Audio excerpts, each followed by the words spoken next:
Today, you'll be hearing from Dr. Sue Cressley. She has over 30 years of experience in clinical practice as an independent pediatrician and currently serves as the medical director at Office Practicum. She is a health IT industry thought leader and involved in many national pediatric organizations that are helping pediatricians thrive. And with that, it gives me great pleasure to introduce you to Dr. Cressley. Thanks, Kimmy, and thanks everyone for joining us today and taking some time out of your busy schedule and out of your COVID challenges to tackle and talk about one of the upcoming other challenges that we're all going to face in the upcoming year. So our learning objectives today are to really highlight the importance of preparing now for those 2021 coding and documentation challenges and changes that are coming, to analyze what will happen if you're not prepared, and to discuss what you really should be doing now through the end of the year to make sure that your practice is ready, and also identify what resources are available to support you. So let's dig in. Be prepared. I'm an ex-Girl Scout and I like to be prepared, and COVID caught me off guard, as I'm sure it did most of you, and continues to make us pivot. So there are known changes that are happening in January. So the better prepared you are, the better able you will be to make it through the changes and the challenges. Let's talk a little bit about why preparation is so important about this. First of all, as a physician and many of the providers on the call, our first goal is to give care, and the rest of it takes less precedence. How do I take care of my patients in my community today and for the next couple of weeks to months? But we know if we don't get adequately paid, that we don't have the resources to take care of those patients. As the SOPA mantra goes, no margin, no mission. And payment depends on choosing the appropriate E&M codes for sick visits, but also documenting appropriately to support the code chosen. And we know that these coding changes have impacts on how, what, and when work gets done by the clinician, and on billing workflows.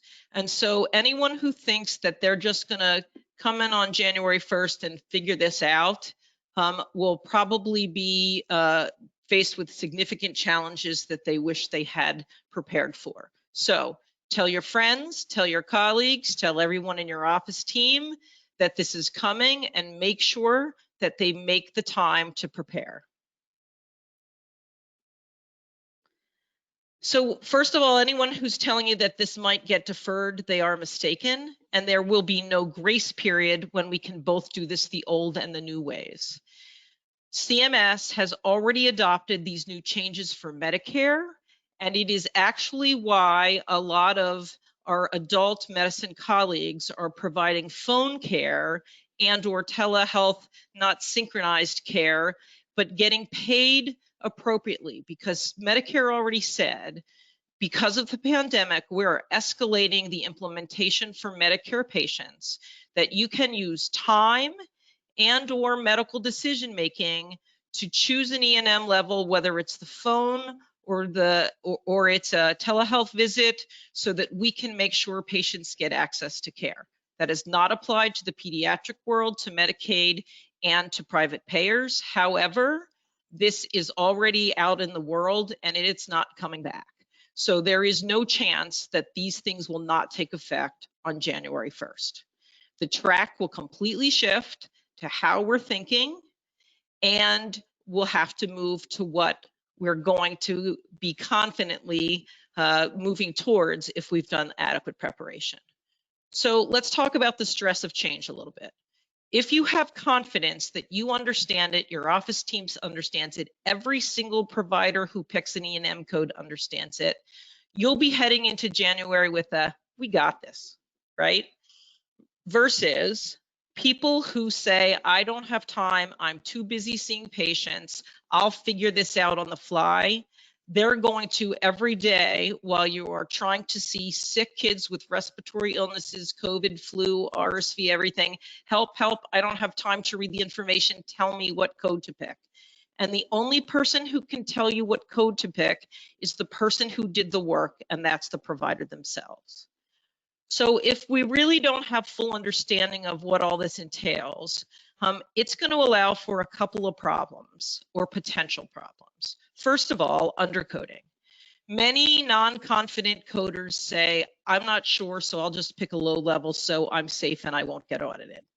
Or they overcode confidently. This sure feels like a 99215. I'm picking a 99215. But if the documentation does not support the code that you pick, you're putting yourself at risk.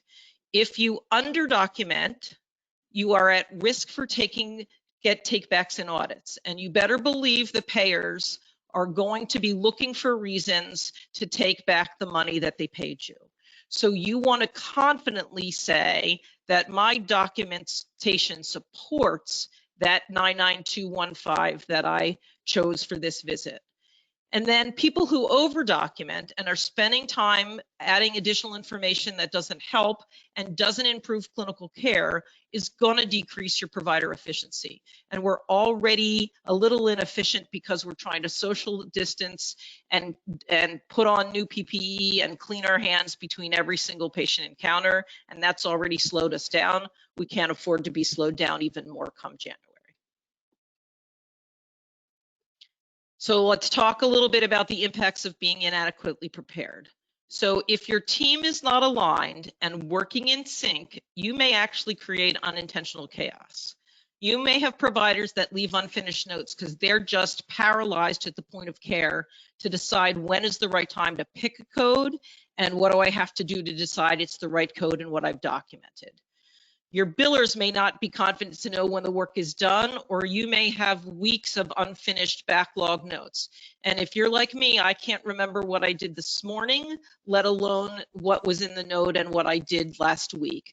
And so same time, same workflow, getting things done same day or next day is going to be key. So if you have providers who have 200 unfinished notes, this is going to be a nightmare come January, because their notes that are through the end of the year have to play by the current old rules, and their notes that are in January are going to have to play by the new rules, and that's really going to be hard. So I would encourage everybody to go home and celebrate New Year with every single possible note finalized that can be, and charges and billing finished, with rare exceptions, and keep yourself a trail of how to go back to them. If your claims are inaccurate or delayed, this can impact your cash flow. And it's the end of the year, fiscal year for a lot of practices, which is going to give your accountant some heartburn.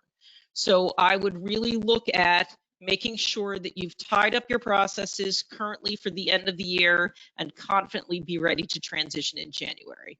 Your revenue may be reduced if you have a lot of people who are frightened and just keep hitting that 99212, and all of a sudden your E&M coding curve has shifted. And remember, everybody thinks that they're not getting audited until they do. And when auditors come back and they're going to be poised to be looking for new changes and trends, they can not only take back for that visit, they can use that as an opportunity to look and generalize and say, it looks like 30% of your notes for the last month were overcoded. We're taking that 30% take back for the whole since January, and they can take it out of your future payments. So you want to not be frightened to code aggressively. You want to be confident to code appropriately and charge for what you're worth, because the work we do is important and we should be paid for what we do. You are at risk for audits always if your E&M distribution changes substantially. So if you have a bunch of people who are 99213 machines and all of a sudden they're 99214s, that's going to put up a little red flag for the payers to say what's going on here. So start coding appropriately now with the current rules and get ready for the new ones. And again, if your distribution is significantly different from your peers, like mine, I'm an outlier, and I get audited repeatedly because more than 50% of my visits currently are greater than 99213s. They're 4s or 5s, but I survive the audit every time because my documentation supports the code levels that I choose. You need to code confidently. And then your team's already stressed out and burned out. If they have changes that they are not prepared to understand, it is going to add a layer of stress to the practice when it's least will be able to be absorbed. So now that I've got you all ready to gear up to make those changes happen, let me give you the good news. You should be able to expect improved revenue in 2021. Yes, let me repeat that. We're pediatricians. You should expect to see improved revenue in 2021. Let's look and see what that means. So for those of you who don't know, most of our payers, Medicaid and private, sort of link back to the Medicare CMS fee schedule. And how CMS calculates fee schedules is based on an RVU or relative value unit for each code. There's an annual conversion factor, that's a dollar amount. And then they're adjusted according to geographic indices. So for example, the practice expense or PE in New York City is significantly higher than it is in the middle of Montana.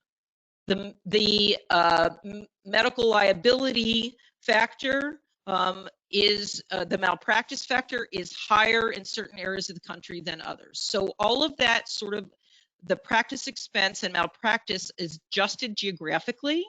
The RVU is standard across everywhere in the country. And then there is this CMS value that they use every year to make sure that the budget makes sense.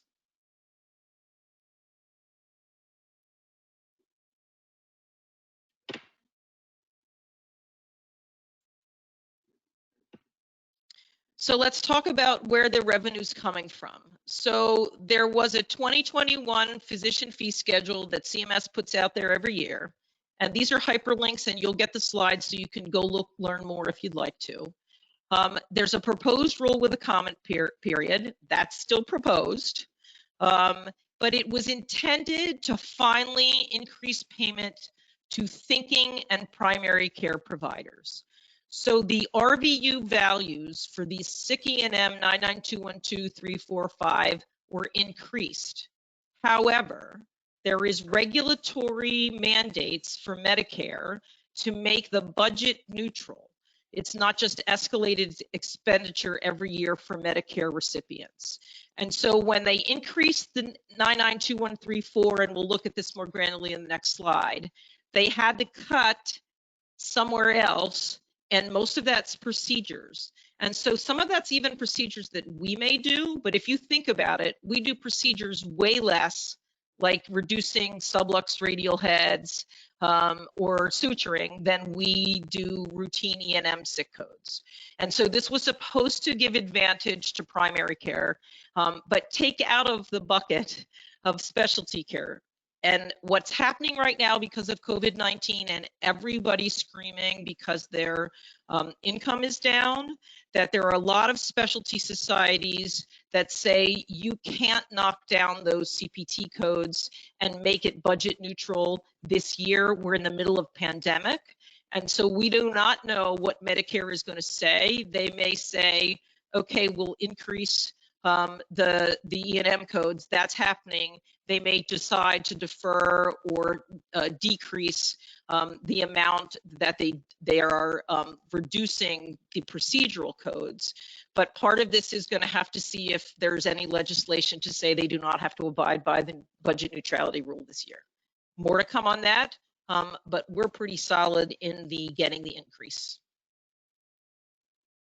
So I want you to look at this, because a little bit later we're going to look at what it takes to do a 212. This is a huge increase, people, right? You know, most of us are like, I'm not doing a 99212. If I bring a kid in, it's at least a 3. But we're looking at a 46% increase of a 212 RVU value. That almost brings it up to the level of what our current 99213 is. If you look at it, it's a 0.7 RVU to a 0.97. So we're increasing 99212 to a 0.7 RVU, and the current is 0.97. So that gap is closing. So a 99212 isn't completely in the basement the way we've been used to thinking about it, But look at that 3. That's a 34% increase, which is huge. And look, we generally say, let's get to those 4s. But the 1.5, a 213 with the new RVV values is close to a 214. So if you keep your E&M distribution curve the way it currently is, which I would argue we should be able to, that's a significant increase if we do this right, if your coding is appropriate, if you document according to your code chosen, and whether the payers adopt Medicare's fee schedule, which is a different story for a different day. I want to talk about the conversion factor, right? Because if the budget neutrality thing comes into play, this is the number of the conversion factor over the last couple of years. They're reducing it 10% to our current year. So you're increasing RVUs, but decreasing the conversion factor. And so people are like, so that big money that I just saw on the last slide isn't quite so big if this conversion factor goes through. And again, this is what the specialty societies are fighting about.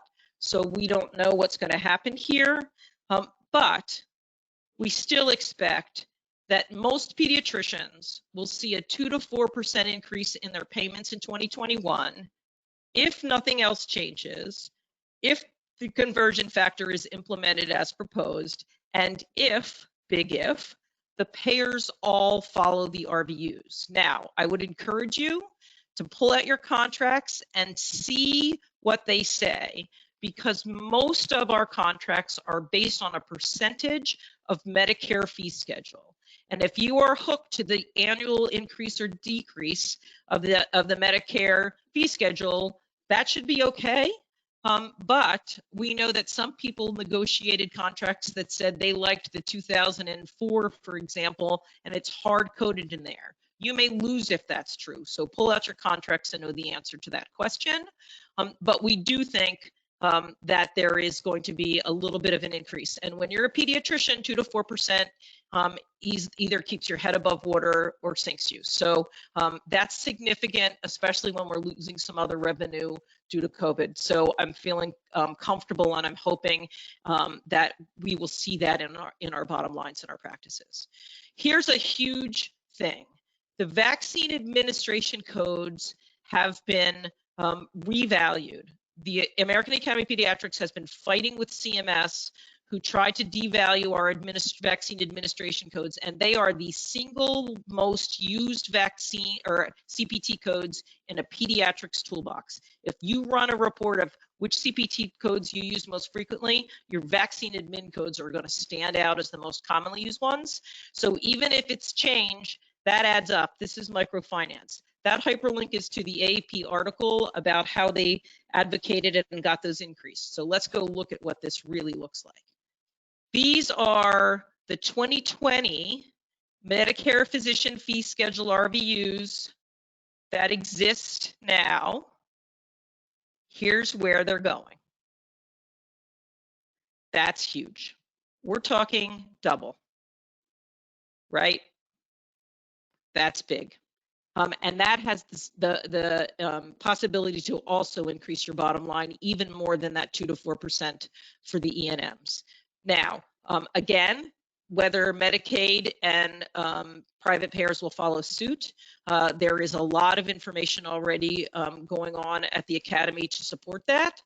We do not think this is going to be changed at all. CMS has sort of promised the Academy leadership that they made a mistake devaluating us, and now they are making us whole and moving in the right direction. It will be incumbent upon all of us to start notifying our payers that we expect these increases.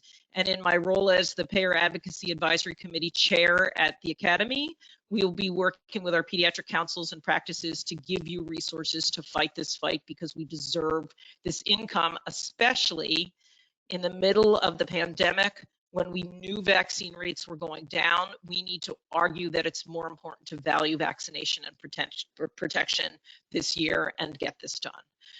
Happy to help practices who are having challenges with this in January if it doesn't happen.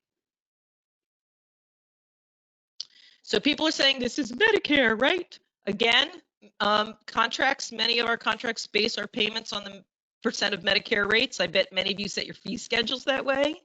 And again, you want to check if it's a specific year or it floats with the Medicare rates, whatever your contract says, and make sure if you have fixed rates, this may be a time to renegotiate that with these new changes in mind.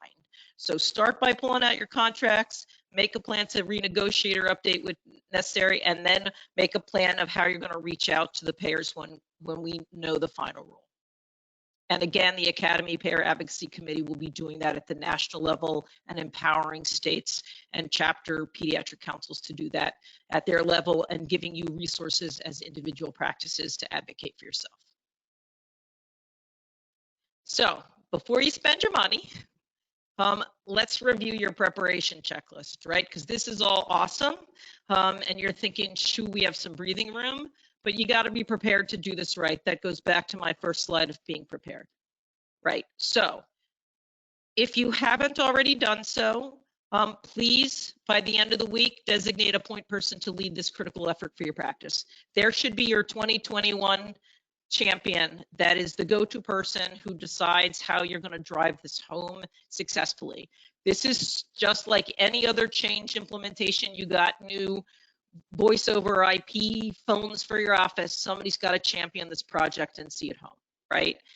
The AAP coding newsletter is absolutely worth every penny. And if you purchase it now, if you don't already have it, and I'm not trying to sell this, but it is a great resource. You get back issues to the beginning of the year, and it talks about real live pediatric scenarios and how you pick the appropriate codes. This serves as a great journal club. If you already haven't started this conversations, sit down with your providers and everybody has to pick up a scenario and present it and talk about it over lunch or a scheduled meeting to do that. There is a video that the first of this series that if every provider in your office hasn't watched yet, make them attest to sign off on, I watched it, I understand what's coming, and I'm on board to keep getting prepared for January. There's an AMA resource that unfortunately is really dense, but it's got all the right answers in it. Unfortunately, it has a lot of adult scenarios, and the Academy is working on trying to get some more pediatric friendly ones. But then here's a really important one. You have to really block out time to do this. If you expect to have this conversation with a provider while they're charting notes over lunch, I'm going to tell you only half of them will be engaged. And in January, they're going to come to you and say, I don't really understand. Can you help me pick this code? And your champion will be, instead of seeing patients, walking around helping people pick a code based on what they've done. And then you're backpedaling. So create time, block time, do it now. What should be happening this month? You want to review your provider workflow and identify where there is work not done on the date. Remember, and we're going to look at this again, time is the date the provider spends doing clinical work on the date of the visit. If you have providers who open and prep charts the day before, they won't be able to use that time, and you just gave money to the insurance company, and they don't need that money, you need your money. So if you have providers who write their notes and take 20 minutes to write their note, each note, and they do it the day after, again, they can't count that time. If you do it the day of the visit by midnight, you actually got that time. So you may actually have to change the provider's schedule to be more realistic about this. Maybe you have your first patient starts 30 minutes later and you have them come in to do it. Maybe you give them more prep time or catch-up time during the day, and maybe you give them time at the end of the day. You want to discuss your billing workflows with your billing team so that they know where their billing status is and when they should be able to make that happen, and then create a plan for any change in billing workflow.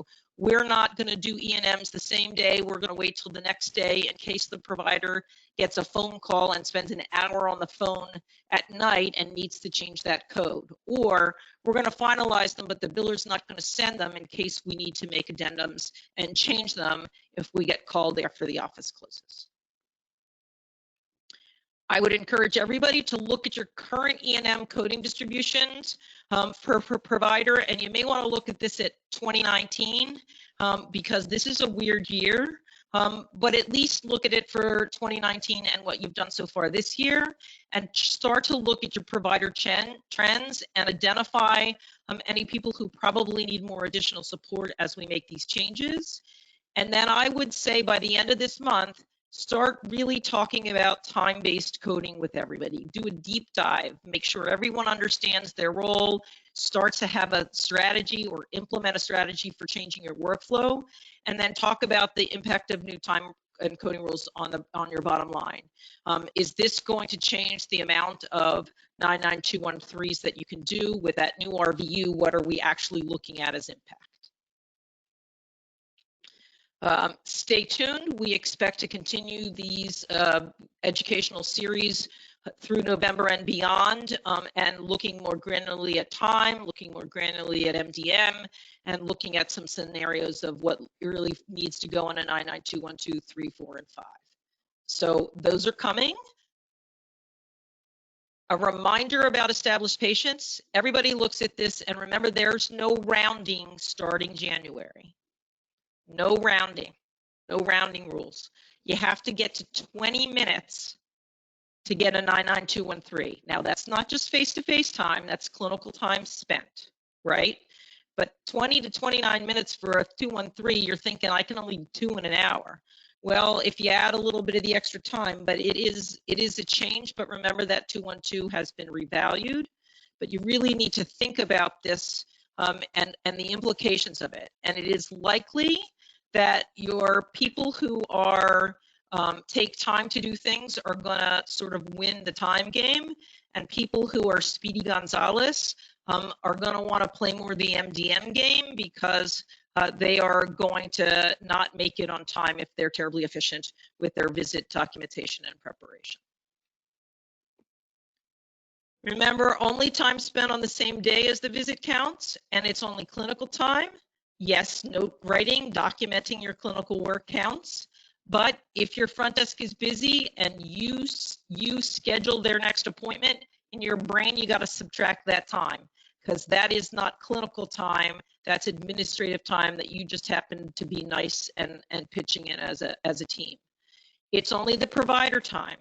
If you have a lactation consultant who spends 50 minutes with the patient and you go in for 5, you can't count that LC's 50 minutes. It's only the 5 you spent. So again, in that scenario, you may want to take a really good look at using MDM instead of time for those lactation consultant visits. And you can't, quote, double dip. If you're already calling something out as an extra CPT code, like freezing off a wart, clipping a tongue, all of the procedures that we do, you can't count that CPT, which you're already submitting a separate care code for because it's a procedure, as the total time. That's got to get carved out in your brain. It's the rest of the work is based on time. That CPT is already getting valued on its own. You can't wrap it in the total time of the visit. So I believe that MDM is going to be the biggest challenge for pediatricians. And I also believe that's why a lot of adult-based systems have not really done much to this, because the adult world has lived in MDM forever. They have patients with hypertension, type 2 diabetes, depression. They already got a bunch of problems. They order a million tests. And remember, in the current system, the reasons pediatricians often couldn't use medical decision making, because we try to not order tests. We're not ordering the MRI and the CAT scan. We don't want to sedate the kid. We're talking to them about why it's not needed. And that didn't count in, and there was less for us to count in medical decision making as pediatricians. So quite frankly, most of us punted. We either did time based on coordination of care and counseling, or we did counting those HPI ROS exam elements.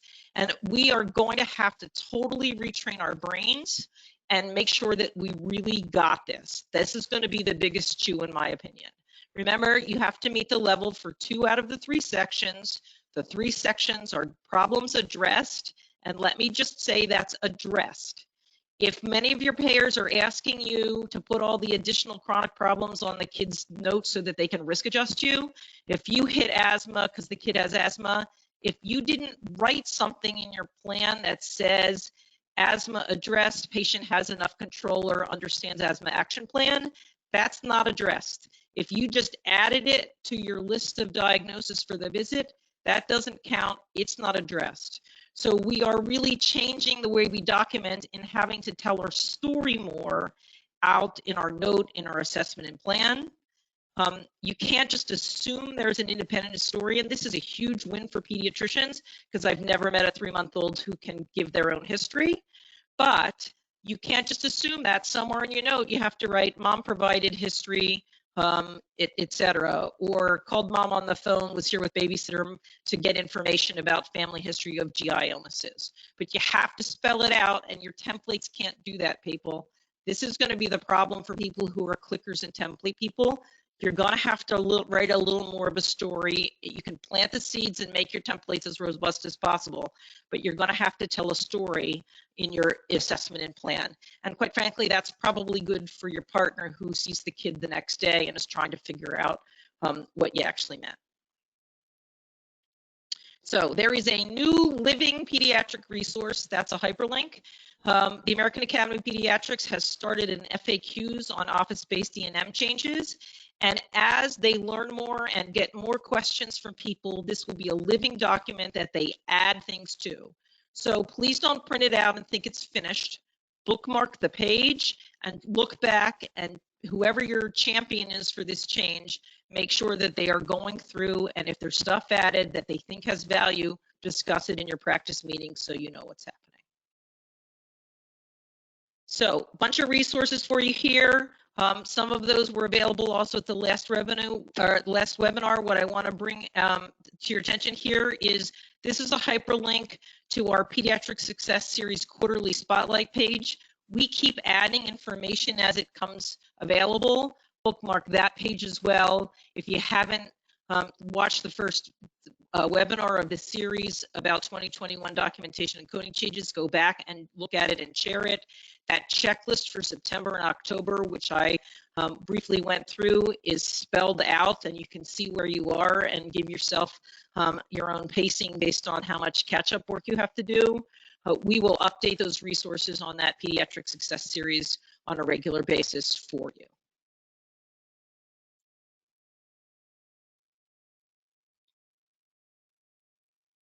Thanks so much, Camille, and I think I'm just going to take this as part of the next couple of screenshots.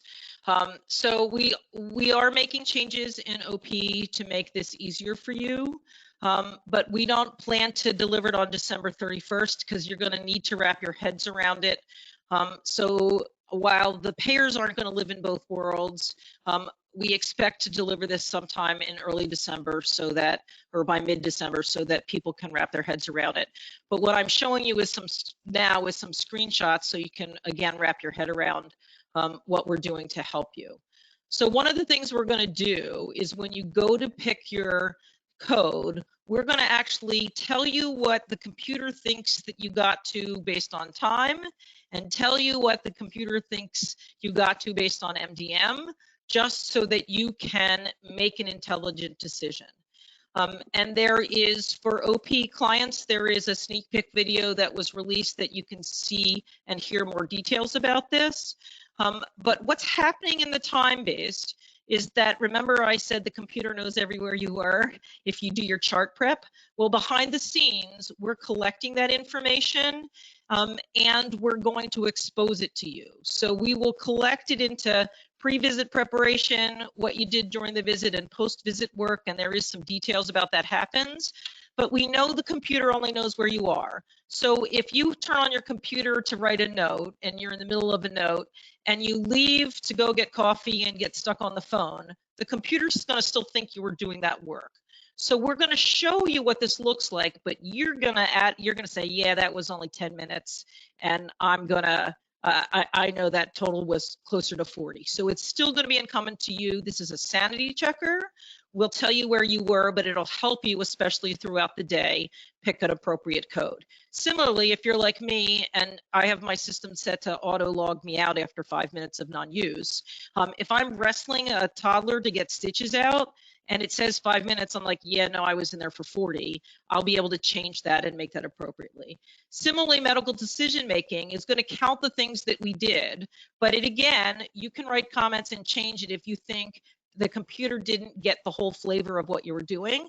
So for example, if you have that whole problem list added as problems to your visit, but you didn't address them, you may want to make some adjustments here.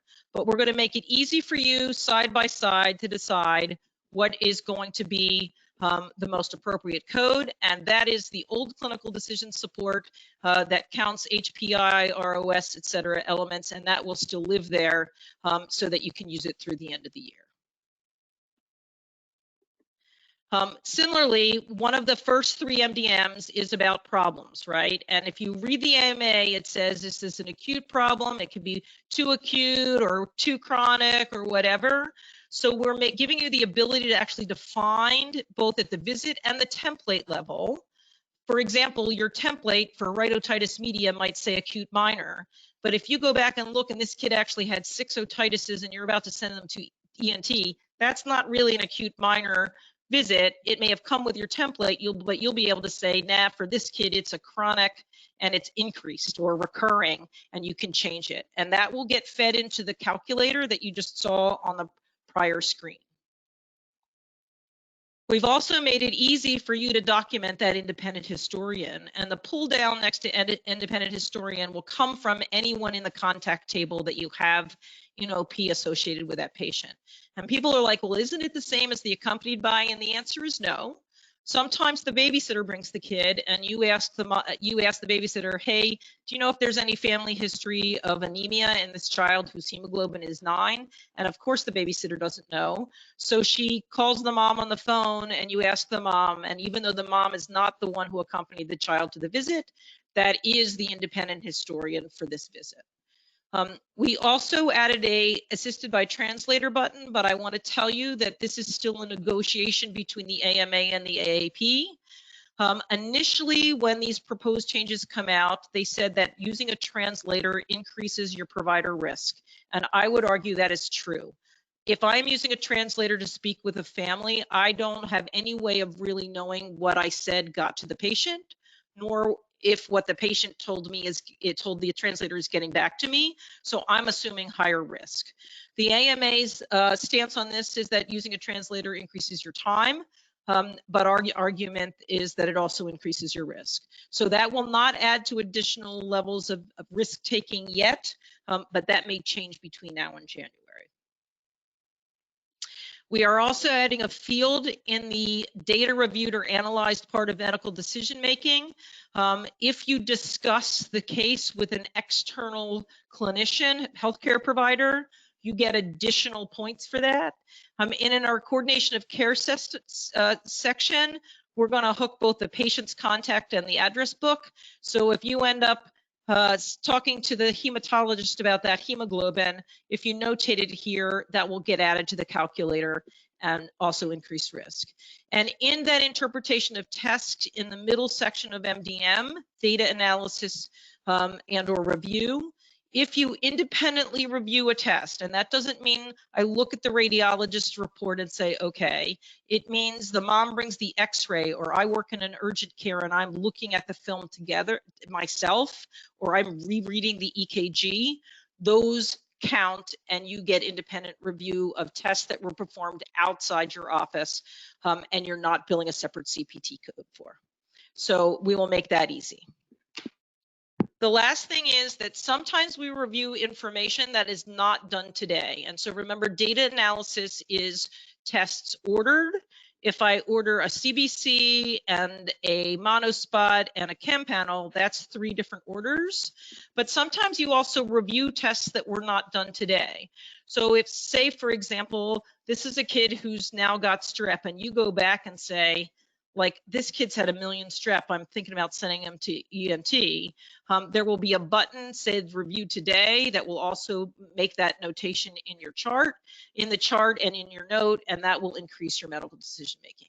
So this is just a couple highlighted ways that OP is going to make it easier for you to count if you document according to some of our shortcuts, that we can feed that information into that medical decision making calculator so that you can be assisted in both time and MDM and pick the most appropriate code. So thanks so much for your attention.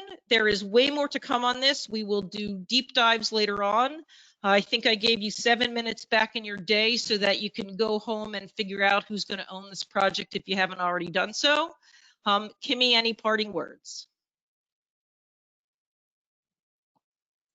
Nope, just keep your eyes out this week for the follow-up email that will contain all of these awesome resources that Dr. Kressley shared with you guys.